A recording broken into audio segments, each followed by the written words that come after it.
മനോഹരവും മഹത്വമേറിയതും സംസ്കാര സമ്പന്നവുമായ ക്ഷേത്രങ്ങൾ ധാരാളമുള്ള പ്രദേശമാണ് ദൈവത്തിൻ്റെ സ്വന്തം നാട് എന്ന് വിളിക്കപ്പെടുന്ന കേരളം. മറ്റെല്ലാ അയ്യപ്പ ക്ഷേത്രങ്ങളെക്കാളും വളരെ പ്രസിദ്ധമായ ഒരു തീർത്ഥാടന കേന്ദ്രമാണ് ശബരിമല. മഹാവിഷ്ണുവിൻ്റെ അവതാരമായ പരശുരാമനാണ് ശബരിമലയിൽ അയ്യപ്പ പ്രതിഷ്ഠ നടത്തിയത്. ശബരിമല കൂടാതെ 5 ശാസ്താക്ഷേത്രങ്ങൾ കൂടി അദ്ദേഹം പ്രതിഷ്ഠിച്ചിട്ടുണ്ട്. അവയാണ് അച്ചൻകോവിൽ, ആര്യൻകാവ്, കുളത്തൂപ്പുഴ, എരുമേലി, പന്തളം വലിയ കോയിക്കൽ എന്നിവ. ഈ പ്രതിഷ്ഠകളിൽ ബാലനായ അയ്യപ്പനും കൗമാരപ്രായക്കാരനായ അയ്യപ്പനും ഗൃഹസ്ഥാശ്രമം നയിക്കുന്ന അയ്യപ്പനും ഉൾപ്പെടുന്നു.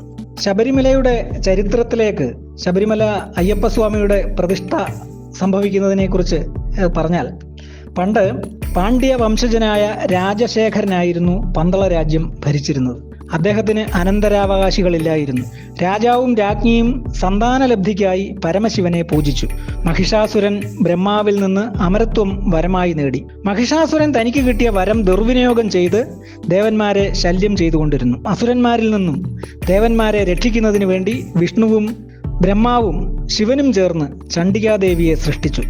ചണ്ഡികാദേവി മഹിഷാസുരനെ നിഗ്രഹിച്ചു. മഹിഷാസുരന്റെ സഹോദരിയായ മഹിഷി തപസ്സാരംഭിച്ചു. അവസാനം ബ്രഹ്മാവ് പ്രത്യക്ഷപ്പെട്ടു. ശിവന്റെയും വിഷ്ണുവിൻ്റെയും സംയോഗത്തിൽ ജനിക്കുന്ന ഒരാൾക്ക് തന്നെ കൊല്ലാൻ കഴിയാവൂ എന്ന് മഹിഷി ബ്രഹ്മാവിനോട് അപേക്ഷിച്ചു. വരം നൽകി ബ്രഹ്മാവ് മഹിഷിയെ അനുഗ്രഹിച്ചു. തുടർന്ന് മഹിഷി ദേവന്മാരെയും ഋഷിമാരെയും സാധാരണ ജനങ്ങളെയും എല്ലാം ഉപദ്രവിക്കാൻ തുടങ്ങി. എല്ലാവരും ശിവനെയും വിഷ്ണുവിനെയും വിളിച്ച് പ്രാർത്ഥിച്ചു. പാലാഴി കടഞ്ഞപ്പോൾ അമൃത് ലഭിച്ചു. എന്നാൽ അമൃത് അസുരന്മാർ തട്ടിയെടുത്തു.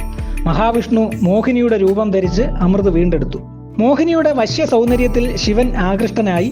അങ്ങനെ പരമശിവന്റെയും മഹാവിഷ്ണുവിൻ്റെയും സംയോഗത്തിലുണ്ടായ ദിവ്യബാലനാണ് ശാസ്താവ്. ശിവൻ കുഞ്ഞിനെ രത്നമാല അണിയിച്ചു.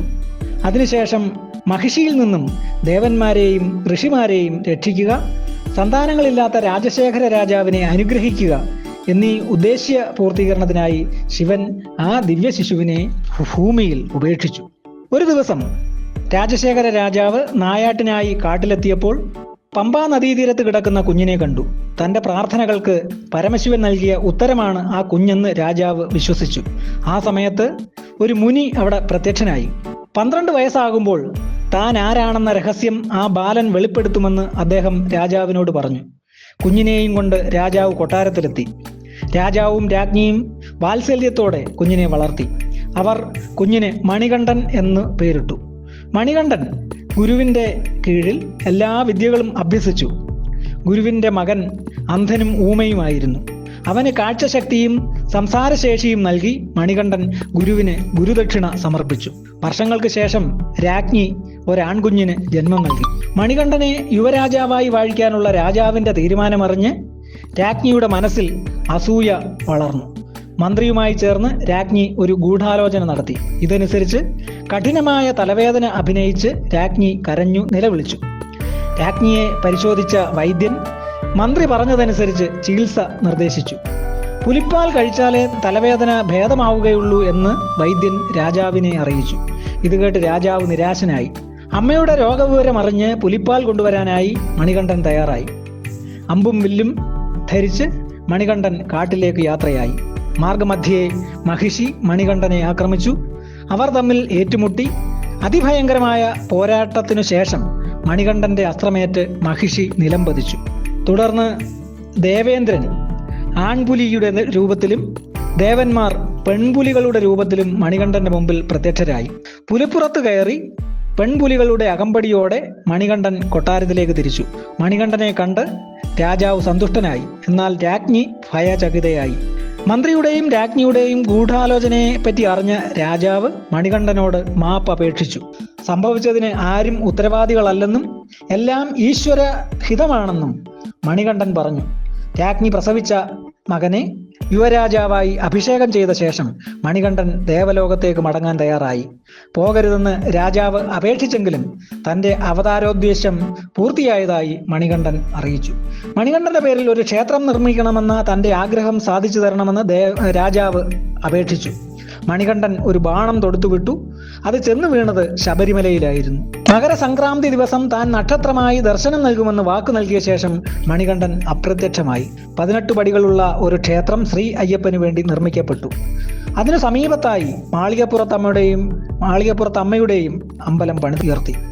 എല്ലാ വർഷവും മകരജ്യോതിയോടനുബന്ധിച്ച് ശ്രീ അയ്യപ്പന്റെയും മാളികപ്പുറത്തമ്മയുടെയും വിഗ്രഹങ്ങളിൽ ചാർത്താനായി പന്തളം കൊട്ടാരത്തിൽ നിന്നും തിരുവാഭരണം തലയിൽ ചുമടായി തലയിലേന്തി കാട്ടിലൂടെ ശബരിമലയിൽ എത്തിക്കുന്നു. ദക്ഷിണേന്ത്യയിൽ ശ്രീ അയ്യപ്പനെ ഏറ്റവും കൂടുതൽ ആരാധിക്കപ്പെടുന്നു. അതുകൊണ്ട് തന്നെ പ്രായഭേദമന്യേ എല്ലാവരും ധാരാളം പേർ ശബരിമല സന്ദർശിക്കുന്നു. അയ്യപ്പൻ ബ്രഹ്മചാരിയായതുകൊണ്ട് ചില പ്രത്യേക നിഷ്ഠകൾ ഇവിടെ പാലിച്ചു പോരുന്നു. മല കയറുന്നതിന് 41 ദിവസത്തെ വ്രതം അനുഷ്ഠിക്കേണ്ടതുണ്ട്. അനേകം തവണ മല കയറിയ ഭക്തർ ഗുരുസ്വാമിയാകുന്നു. ഗുരുസ്വാമി മറ്റ് അയ്യപ്പ ഭക്തന്മാർക്ക് വ്രതം ആരംഭിക്കാൻ തുളസിമാല ഇട്ടുകൊടുക്കുന്നു. മല കയറാൻ വ്രതമെടുത്ത അയ്യപ്പ ഭക്തർ രാവിലെയും വൈകിട്ടും കുളിക്കുകയും കറുപ്പ്, നീല, ഓറഞ്ച് തുടങ്ങിയ നിറങ്ങളിൽ ഏതെങ്കിലും വസ്ത്രം അണിയുകയും സസ്യാഹാരം മാത്രം കഴിക്കുകയും അമ്പലങ്ങൾ സന്ദർശിക്കുകയും പുൽപ്പായയിൽ കിടന്നുറങ്ങുകയും ശരണമയ്യപ്പ വിളിക്കുകയും ചെയ്യേണ്ടതാണ്.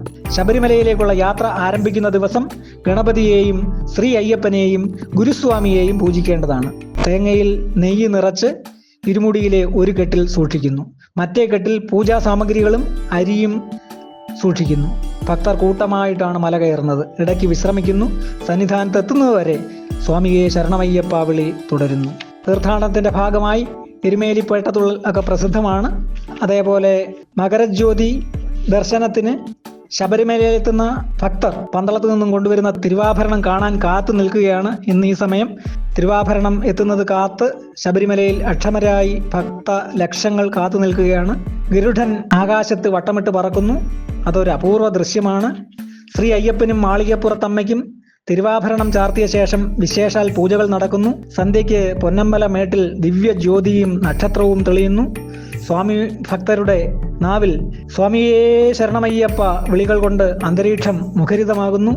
ഇതോടെ മകരജ്യോതി അതിന്റെ പരമകോടിയിലെത്തുന്നു. അടുത്ത ദിവസം ആലങ്ങാട് സമുദായക്കാർ പാരമ്പര്യ സംഗീത അകമ്പടിയോടെ നെറ്റിപ്പട്ടം കെട്ടിയ ആനപ്പുറത്ത് തിടംപേറ്റി മാളികപ്പുറത്തു നിന്നും ഘോഷയാത്രയായി പുണ്യ 18 പടികളിലെത്തി ശീവേലി പൂജ നടത്തുന്നു. അടുത്ത ദിവസമാണ് പുണ്യ 18 പടികളുടെ പൂജ നടക്കുന്നത്. ശ്രീ അയ്യപ്പന്റെ വർണ്ണ ചിത്രമെഴുതിയ കളമെഴുത്ത് മാളികപ്പുറത്തമ്മയുടെ ക്ഷേത്രത്തിൽ 3-ാം ദിവസം നടക്കുന്നു. 4-ാം ദിവസം കളഭാഭിഷേകം നടക്കുന്നു. 5-ാം ദിവസം മാളികപ്പുറത്തമ്മ ആനപ്പുറത്ത് കയറി ശരംകുത്തി സന്ദർശിച്ച ശേഷം തിരിച്ച് എത്തുന്നു. അതിനുശേഷം മകരവിളക്ക് ചടങ്ങുകൾ ഒക്കെ പൂർത്തിയാക്കി സന്നിധാനം അടയ്ക്കുന്നു. ശബരിമല തീർത്ഥാടനത്തിന്റെ മുഖ്യ ഉദ്ദേശം ലളിത ജീവിതത്തിന്റെ പ്രാധാന്യം ഉൾക്കൊള്ളുകയും അസമത്വം ഇല്ലാതാക്കുകയും ചെയ്യുക എന്നുള്ളതാണ്. മത സാഹോദര്യത്തിന്റെയും മത ഐക്യത്തിന്റെയും പവിത്രതയുടെയും പ്രതീകമായിട്ടാണ് ശബരിമല ക്ഷേത്രം നിലകൊള്ളുന്നത്. ഭാരതത്തിലെ പ്രധാന തീർത്ഥാടന കേന്ദ്രങ്ങളിലൊന്നാണ് ശബരിമല. നീ അന്വേഷിക്കുന്ന ഭഗവാനും നീയും ഒന്നു തന്നെയാണ്, രണ്ടല്ല എന്ന് ഉദ്ഘോഷിക്കുന്ന പരിശുദ്ധ വേദമന്ത്രം അത് നീയാകുന്നു എന്നുള്ളത് തത്വമസി എന്ന മഹാവാക്യം അദ്വൈത മന്ത്രമായ തത്വമസി ചാന്തോഗ്യ ഉപനിഷത്തിൽ നിന്നുള്ള ഒരു മഹാവാക്യമാണ്. നമ്മൾ ശബരിമല 18 പടികൾ കയറി ചെന്നാൽ കാണുന്നത് തത്വമസി എന്ന വേദവാക്യമാണ്. അത് നീയാകുന്നു, നീ അന്വേഷിക്കുന്ന ഭഗവാനും നീയും ഒന്നു തന്നെ എന്ന് ഉദ്ഘോഷിക്കുന്ന ഒരു ആപ്തവാക്യം, ഒരു തത്വം ലോകത്തെവിടെയും ഒരു തീർത്ഥാടന കേന്ദ്രങ്ങളിലും നമുക്ക് കാണാൻ കഴിയില്ല. അത്രയ്ക്ക് മഹത്വമേറിയതാണ് ശബരിമല തീർത്ഥാടനം. പന്തളം രാജവംശത്തിന്റെ പരദേവതയായ മധുര മീനാക്ഷിയെയാണ് ശബരിമലയിൽ മാളികപ്പുറത്തമ്മ എന്ന നാമധേയത്തിൽ പ്രതിഷ്ഠിച്ചിരിക്കുന്നത്. ശബരിമലയിലെത്തുന്ന ഭക്തരുടെ എണ്ണം വർഷം തോറും കൂടിക്കൂടി വരുന്നു. ശബരിമലയിലേക്കുള്ള യാത്രാമധ്യേ ഭക്തർക്ക് നേരിടുന്ന ബുദ്ധിമുട്ടുകൾ ശ്രീ അയ്യപ്പ സന്നിധാനത്തിലെത്തി ദർശനം കഴിഞ്ഞയുടൻ മാറുന്നു. ഇത് അടുത്ത വർഷവും ശബരിമലയിലേക്ക് വരാൻ അവർക്ക് ശക്തിയേകുന്നു. അവർ ഉറക്കെ ചെല്ലുന്നു, സ്വാമിയേ ശരണമയ്യപ്പ. ഏറ്റവും പുതിയ വാർത്തകളും വിശേഷങ്ങളും വിരൽ തുമ്പിലറിയാൻ സീ മലയാളം ന്യൂസ് എല്ലാ ഡിജിറ്റൽ പ്ലാറ്റ്ഫോമുകളിലും ലഭ്യം.